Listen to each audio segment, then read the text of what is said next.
Satanás, usurpador. Lúcifer ganhou o nome de Satanás porque tentou usurpar o trono de Deus.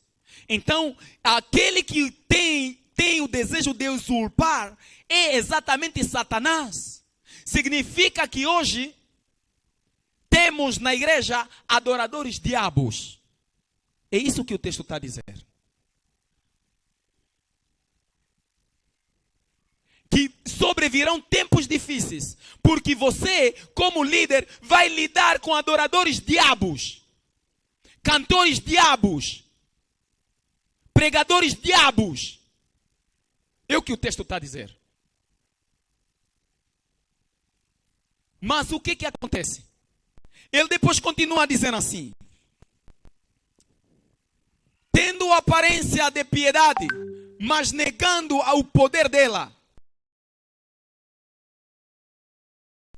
Porque deles fazem parte os que entram sorrateiramente nas casas e levam cativas mulheres tolas, carregadas de pecados,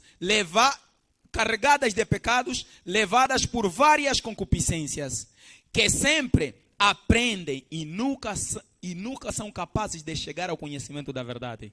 É característica da igreja do tempo do fim. É característica da igreja hoje. Uma igreja que todo o tempo está aqui presente, sentou, aprende, ouve mensagem, mas nunca chega ao pleno conhecimento da verdade. É característica desta igreja. É característica nossa.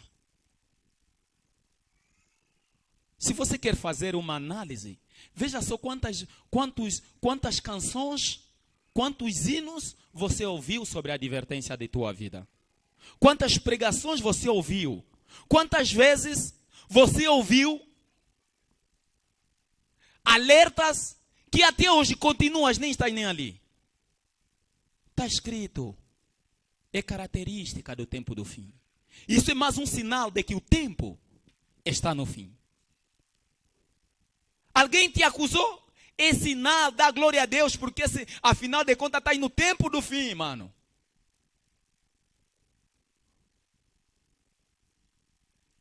A direção vai falar sempre de hoje em dia as construções mais abandonadas são as construções que se fala da casa de Deus. Por quê? Porque o homem é avarento. E o avarento é aquilo que o provérbio disse. Só sabe sugar.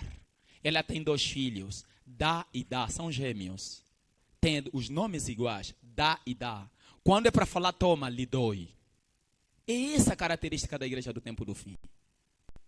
Mas imagine mesmo, onde você professa adorar o Deus eterno, o Deus da beleza, o Deus cujo as ruas é de ouro. Você diz que vão andar em ruas de ouro no céu. E você lhe adora no local mais péssimo. Hã? Um local que para ajoelhar você tem que pensar 7 vezes. Imagine só aqui mesmo. Vamos ajoelhar como? É característica da igreja do tempo do fim. É sinal de que estamos mesmo no tempo do fim, mano. Não estamos no tempo errado, estamos no tempo do fim. Tá vendo? Agora, vai dizer assim, que continua dizendo o texto, versos 8.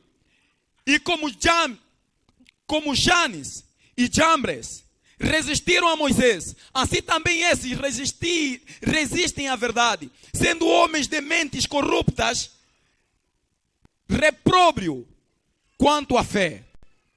Mas não irão avante, porque a sua loucura será manifesta por todos os homens, assim como deles também. Quem foi Janes e Jambres? Foram aqueles 2 homens. Quando você vai estudar o Êxodo, vai encontrar no início do ministério de Moisés. Moisés chega a Faraó e coloca a vara, né? Colocou a vara. Então a vara aconteceu o quê? Virou cobra, certo? E depois o que acontece? Faraó chamou também os 2 homens dele. Viam 2 homens. É esses homens que Paulo aqui está dizendo.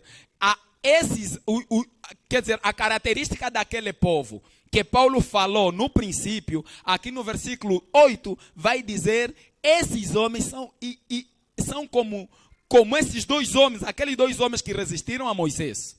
Significa, é igual aqueles homens diante de Moisés, são prefigurados por aquelas pessoas hoje que a verdade, quando é lançada, eles se levantam, marcam posição contra a verdade. Mas só que o texto não termina ali, diz assim, graças a Deus, o texto diz assim, mas eles não vão avante. Eles não vão avante, não vão. Mas o que acontece então?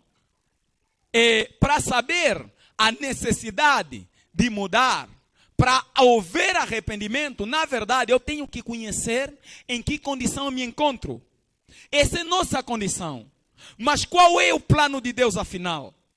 Qual é o plano de Deus para a nossa vida? Qual é o plano de Deus para com seu povo afinal? Será que basta assim? Basta ser presunçoso? Basta ser traidor? Basta ser caluniador? Basta ser assim? Acabou? Deus não tem nenhum plano para conosco?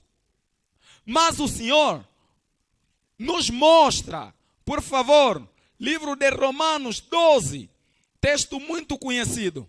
Vamos apenas mergulhar em texto muito conhecido. Não vamos trazer coisas novas aqui, mas texto muito conhecido. Versículo 1 e 2 diz assim: suplico-vos, pois, irmãos, pela misericórdia de Deus, que apresenteis o vosso corpo em sacrifício vivo, santo e agradável a Deus, que é o vosso culto racional.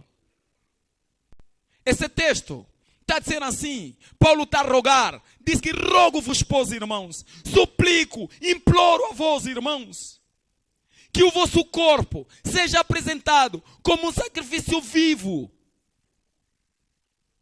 a Deus. Manos, sabem, o que Paulo quer falar, está a falar aqui, é que você deve apresentar o teu corpo como sacrifício vivo de uma maneira santa. Agora volte à tua mente no hino que você começou com ele, o culto solene. Diz como? Há um país de gozo e luz onde quer? Irmãos, às vezes nós ao cantar, nós precisamos parar e refletir o que falamos.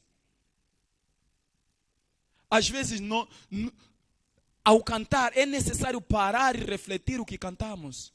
E no muito conhecido, pouco meditado, o texto está dizendo, o hino está dizendo assim, há um país de gozo e luz, onde só santos há. Irmãos, quando estava a estudar o termo santo, a raiz grega do assunto é kadosh. Kadosh significa separar, separado. Está dizendo assim, há um país de gozo e luz, onde só separados existem. Separado de quê? O termo kadosh era usado para separar, aqueles que verdadeiramente, piamente, entram no santo ministério de Deus. Consideram a causa de Deus. É desse texto, é dessa forma. Está dizendo assim, você tem que ser separado. Porque há um país de gozo e luz, onde só separados há. E esses separados vão e nunca mais se separarão. É isso que o coro disse. Nunca separar. Mano, você pode cantar. Mas se você não for separado, você não vai lá. Por quê? Lá só santos há. E você não vai ficar. Olha, uma coisa que precisamos entender. Deus vai te deixar. Quer dizer, você não vai no céu, não porque Deus não te ama. É por amor. Por amor você não vai no céu. Se você não for separado, por amor você não vai no céu. Por quê? Diz o Espírito de Profecia que o desejo de Deus, fé e obra, o desejo de Deus é de levar todos para o céu. Ímpios, santos, pecadores, todos para o céu. Mas só que será um tormento eterno para o pecador viver na presença do majestoso Deus.